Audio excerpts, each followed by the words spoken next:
Kuzuzangpo to another Photoshop tutorial. Today we will see how to remove text from a photo without distortion.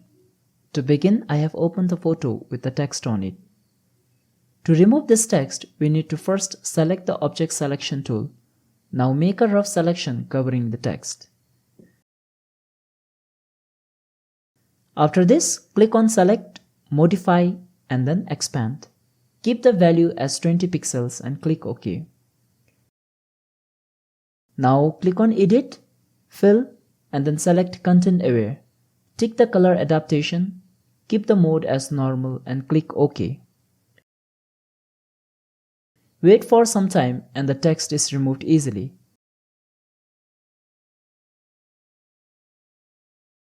Click anywhere in the photo and it will automatically deselect the area.